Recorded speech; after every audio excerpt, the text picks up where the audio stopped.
Hey guys, it's Randy. I hope you're doing well today. I wanted to come on today and show you kind of an impulsive project that I didn't know I was going to make. I was feeling like I needed to take a break from my current project. It's just a really big project and it's getting a little bit complicated for me and I needed a break. So I was pretty stressed in general about things, and when I get stressed I feel like I want to do something repetitive and mindless that, I don't know, it just helps my mind for some reason.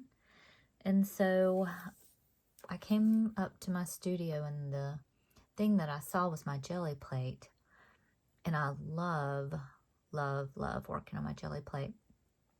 And I always have to kind of get in the groove of that. And so when I do that, I just kind of start out playing with random colors and things. And I never really know what I'm looking for, what I'm trying to make, or how they're even going to turn out even. And so I started playing with my Gelli Plate, and the next thing I knew, I had this huge stack of papers, and it was like 6 hours later and I'm still going strong on my Gelli Plate.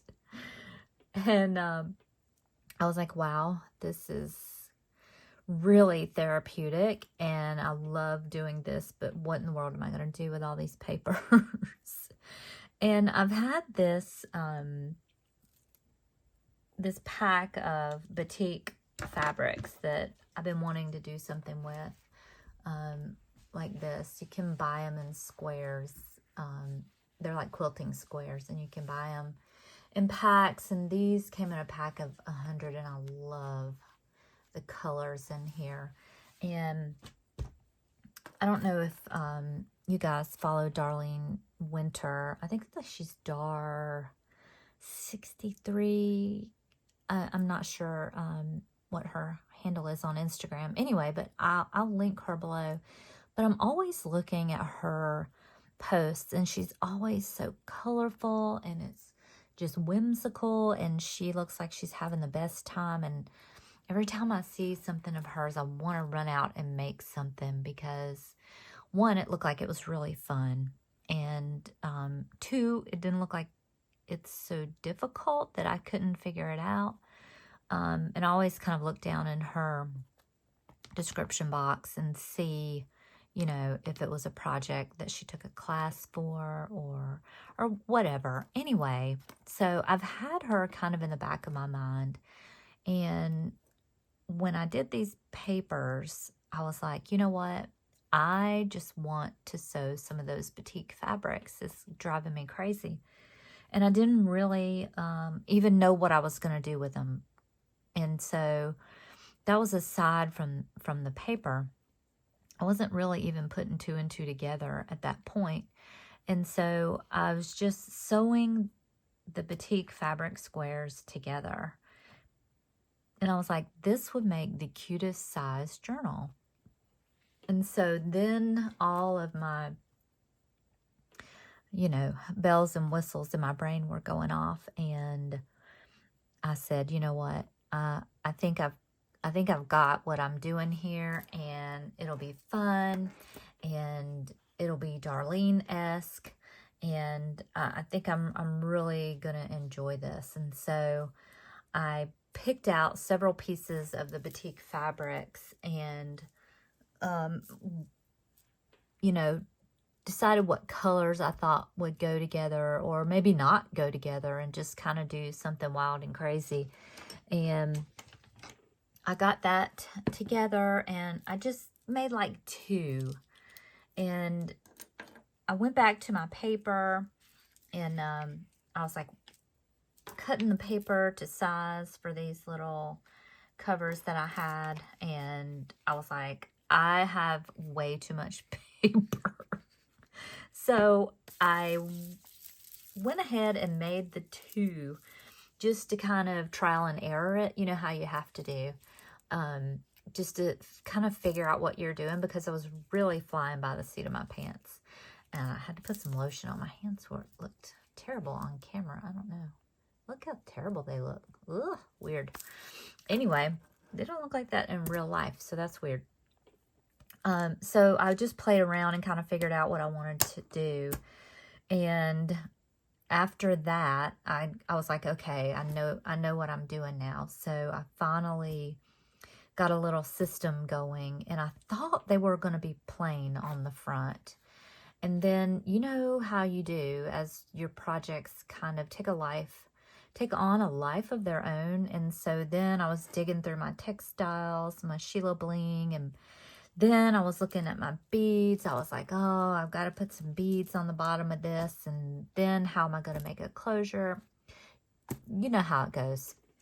So I went down the rabbit hole, and I just had so much fun. And these are the cutest little journals that came out of that process. And I want to share them with you today. So I hope you're sticking with me to see what we have going on here. But I really wanted to talk about the process and how this happens, and how anybody, you know, can pick up some paper and some fabric, and you don't have to be an expert at anything. The hardest thing about this project really was just sewing the signatures in. And it took a long time. The papers took a long time too. I mean, I probably put 18 hours of papers in once I realized, you know, how many papers I wanted to fit in here to make it look decent, you know, and not just let it be real flimsy. So the one that I'm keeping for myself, I'll move these out of the way, was kind of my prototype, and it was this one. And so I didn't do anything inside the fabric. I was just sewing, like I said, like by the seat of my pants. And I did a hidden spine because I didn't want I'm really bad at the signatures, super bad. And so I didn't want to see the strings here because I knew they would be all wonky, because I can't do it straight to save my life. I always make a little template. You know, I made this little template thingy for the middle, and then for this thing for all of them. And somehow, I don't know how I managed to do it, but only I could mess that up, right? So I got better at it as I went along, but but this one is kind of floppy, and it didn't have enough papers in it to me. Now, if you want to go in and like super decorate these pages, then this would be great, because this probably wouldn't end up gator mouthed. So that's kind of why I'm keeping this one, because it didn't quite turn out 100% like I wanted it to. So the other ones, you know, as I learned and I went along, I really figured out the amount of papers in it. And so there's 100+ papers in here, pages. And then, so that makes for about 200 on front and back. So I think I counted one, and there was like 106 pages in it. And then one of them, which I'll show you, has like 80 some, and it's a soft cover because it was also my other first one. But so I want to just show you, get into these little guys. They made me so happy. I love the papers in here. I love the beads on here. So this one will be turquoise. I'm just going to name them by the ribbon color. So this is turquoise, because if we get into the covers, it's going to get too complicated. And so this is the side, and that's the back. And then on the inside is a completely different color. Well, moving my paper there. And I just love how they flow together. Everything is mismatched, but it isn't. I don't know how to explain it. Anyway, so after I did the covers, I put on these, I put some some little thin cardboard on the inside. So they're not super hard, but they're not soft either. And then I did the hidden spine here again. So what you do for that is you make an additional cardboard piece or whatever you're using, if you're using bookboard or whatever. And then you attach your signatures to that as a piece all by itself, and then you attach that. I just glued it in with Fabri-Tac, so it's not going anywhere. And then you can't see on the back or the spine of the journal the stitches. And so I just did a 3-hole pamphlet stitch in all of them. Not that you can really see them that much in here. But I want to go through and show you some of these papers. I had a blast. But first, I put some beads on here. So every signature has one strand of beads coming out. And they were so fun. And so these are kind of blue and brown for this one because the cover is blue and brown. I did some silk on the back of this and some sari silk here. And then I just took some of Sheila's trim. Actually, I think all of this came from Sheila, minus the Batik. And I will list that in the description box below. But I didn't want that to be really complicated either. I didn't want it to look like it had to be perfect because that's not what this project was to me. And so I took all the pieces and I took them over to my sewing machine and I glued them together. I sewed them together before I attached it to the cover. And I just kind of went around and sewed the trim onto the pieces of silk, and then I glued it with Fabri-Tac onto the front of the journal. Now, where I sewed the covers is so simple. I just sewed the 2 pieces of Batik together. So, for instance, if I did this, then I would, do wrong sides together, sew those, and then that was my cover. And then I put the cardboard on the inside and then laid another layer of Batiks on top of that. And then I just wonky sewed around the edges, like nothing perfect at all. And I like the way that these turned out because you can lay it pretty much flat. It's like if you're in the middle, it lays flat. But I like the way this hidden spine does. And so let's get into some of these papers, y'all. And I know you probably think I'm crazy. You're like, how many hours of Gelli Plate did you do? But I'm a layering girl, and so I really, really love the layers of the Gelli Plate. Let's see if I can get my light a little bit brighter here. Maybe that's a little bit helpful. And so I would do one, and then if it didn't turn out the way I wanted, then I would do another layer and then another layer. And if you've ever worked on the Gelli Plate before, you know that once you get the layers going on there, it starts peeling up from the layers before, and that's where you get the magical goodness. And so that's kind of what I was shooting for. Like there you can see purple in the background, or magenta, and then aqua, and then gold. And so I just had such a good time. Oh, and I did some stencils, and I love doing that. Had a really good time, not trying to think too much about the colors that I was using because I wanted everything, isn't that gorgeous orange, to just be random. And so here is, there's that bead for that signature. But isn't this the coolest stencil? So this is a Lavinia stencil, and I have several of hers that I picked up at, I think it was in Georgia at the scrapbooking expo, and I thought her things were really cool, and so I got some of that. But these papers, there's another one, were just so therapeutic. Just putting the paint on the Gelli Plate, brayering it, and laying that paper down, and I don't know, there was something about smoothing out that paper on that Gelli plate.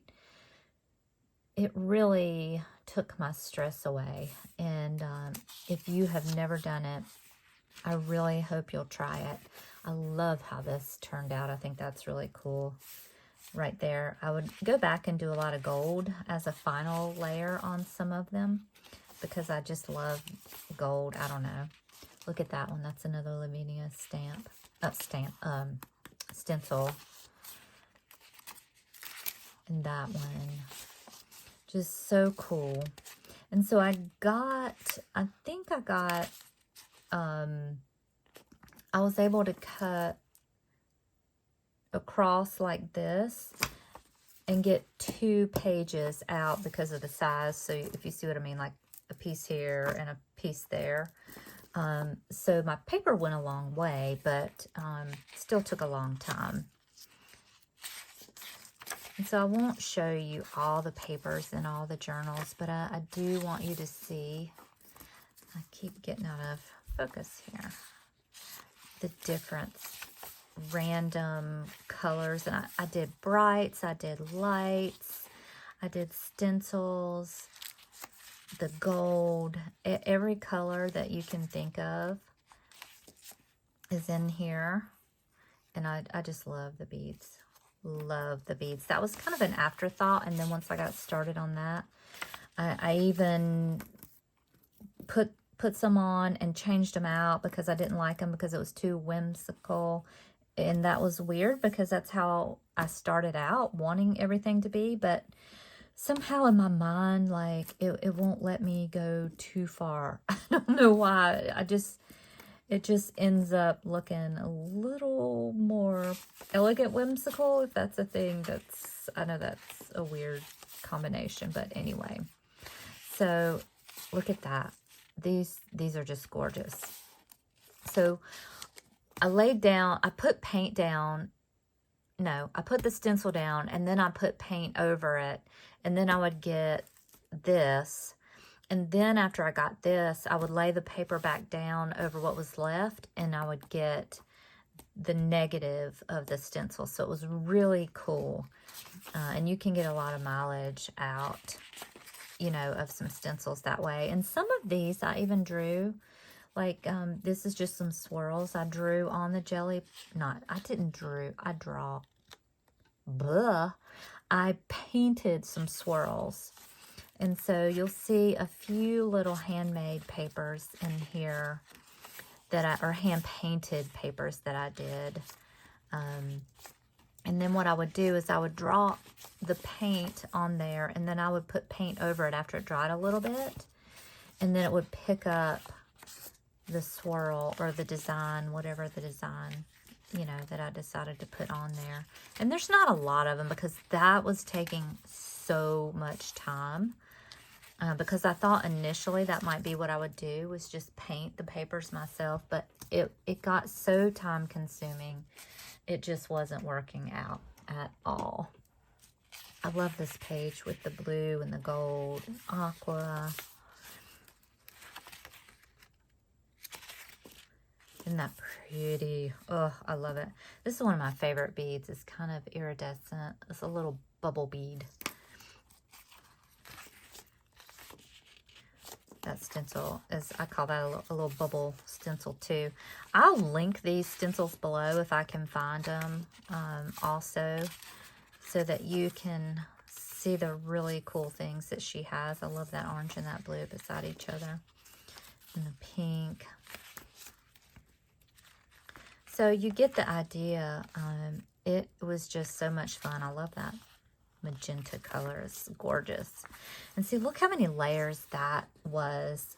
If I don't like something, I'll just keep putting layers and layers and layers and layers. It's like you never have to throw a piece of paper away that you've Gelli plated, because you can always put another layer on it if you don't like it. So that is that one. So this is turquoise again. And then her beads. And then this is another turquoise color one, but it's kind of a mushroom color. Actually, I think this is from Sheila's Woodland kit. But it just reminds me, I don't know, of leaves in the fall or something. So anyway, whatever color we want to call that. Mushroom, woodland, whatever. So here's the cover of that one. Again, nothing fancy. There's the 2 pieces of batik, and they're picking up strings to beat the band. And they're just gorgeous. This is the inside. So I debated so long and hard over whether I wanted this to be the front or that. But I went ahead and did that. But I love the pop of that aqua there. And then just the papers in this one. Gorgeous, gorgeous, gorgeous. And these have such a feel to them. If you've never Gelli plated before, the paper gets really nice, and it's like a handmade feeling to it. It's really cool. And then here are her beads. And again, a combination of aquas and browns. And I even put this one is kind of a little purpley blue in there. So there's that one.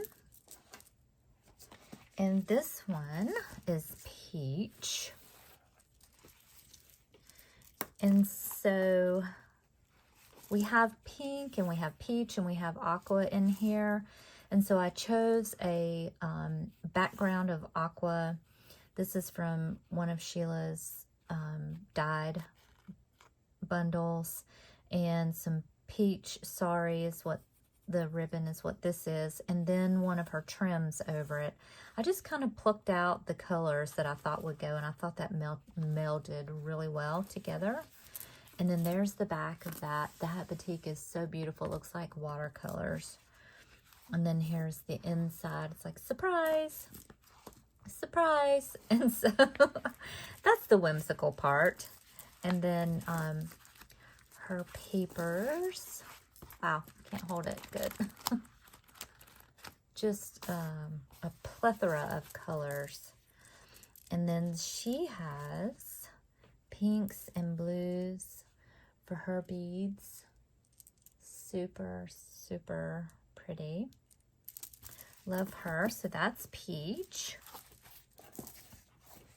And these, this right here these are some papers that I did, some Gelli print papers that I did a long time ago, and I love the way they turned out. They actually have texture on them.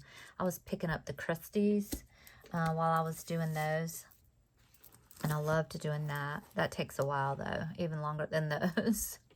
This is amethyst, and she is red on the front with some purple and some peach, and then a little bit of lighter purple here. And there's the back, so you can see kind of the red melds into the purple here and back into the red. And then on the inside, we have peachy pink on both sides. And her papers. Look at that. Isn't that gorgeous? I was trying to see if there was some more. I think the handmade papers are in this, or hand-painted ones are in this other one. Oh, there's a little bit of that swirl one. And some of them are very subtle. I kind of did colors that were next to each other. Love those colors. Gorgeous. And then I love her beads. So she has a boho vibe going on, and she has some of the boho beads, which I got these from Michael's. I think all of those except for this one and maybe that one. And that was a while back, but you may be able to still find those on there. And so that is amethyst. And then the last one was one of the first ones that I made, and I love her bow. And so she's pinks and greens and aquas, and she has some purple. And so she is actually a soft cover, and she has, I think, 86 pages, and there's a little envelope here that I did, so you can store some things in for if you're working in here. And then here's the inside of her. And then her papers. Really, really pretty. I love that pink and orange and peach and gold. Absolutely love those colors together. I'm also going to try and see. I love pink and red and pink and orange. I think it's so pretty. I think that probably tells my age, but I've always loved those. And my daughter's like, why do you like those colors together? I'm like, I don't know. Maybe it's just an old lady thing. But anyway, I thought I had some more papers in there. Maybe I didn't put any of those in there. Oh, well.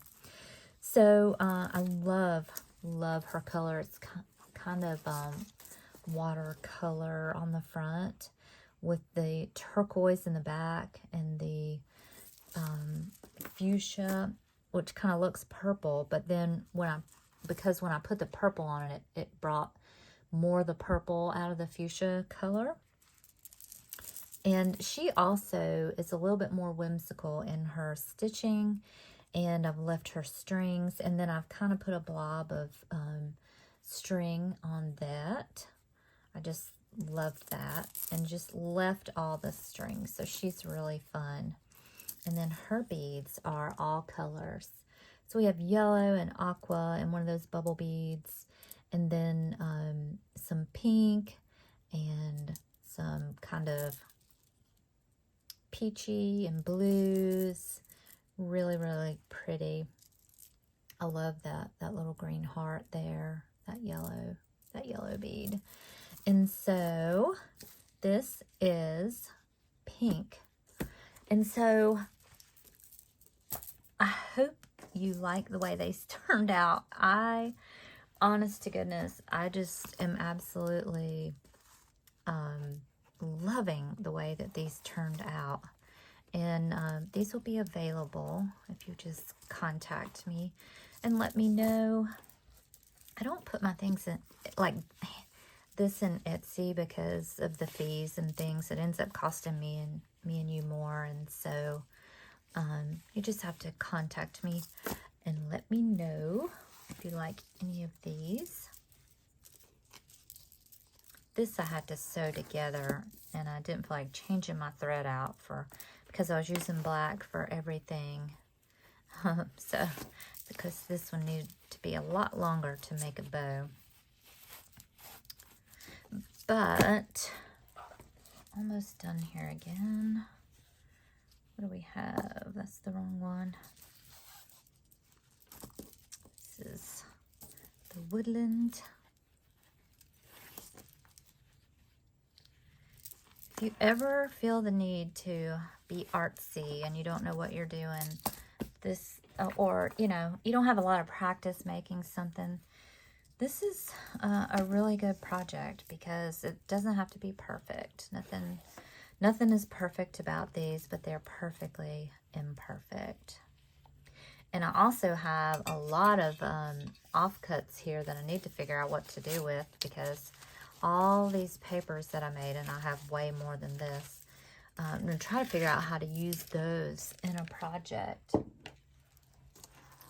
And they just look so pretty together. I just love how they look. So pretty. But I wanted to show you the cutest little iron that I got. I got this off of Amazon. It's a little steam fast iron, so you can steam with it. And I'm always working on projects at my desk, and I don't want to get up and go to another station or another table or whatever and iron. And so I ordered this little bitty thing and a little mat, which I need to get a smaller mat, but I just use my self-healing mat a lot of times with a piece of fabric over it to iron on it. And this has been the best little iron. I mean, it's quick, it's small, you don't have to fight with it. The cord goes up right there. You pour water in it to steam. And I'll link that below. This has just been so handy in any project that I'm working on when I'm working with fabrics. And then I'll link these batiks They are gorgeous, and you just get like a random selection of those. I wish I had more of the aqua, but that's what you get, and they are so fun to work with. And I'll link the things that you need for this project, you know, like your brayer, your Gelli Plate. Obviously, you know, you need paper, the fabrics, and beads. I really just used random beads. And if you want to go and look at some of my beading videos, then there's some links to some beads in there.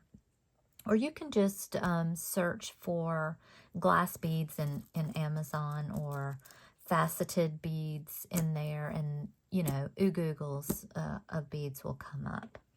So I thank you so much for stopping by my channel today, and for hanging out with me.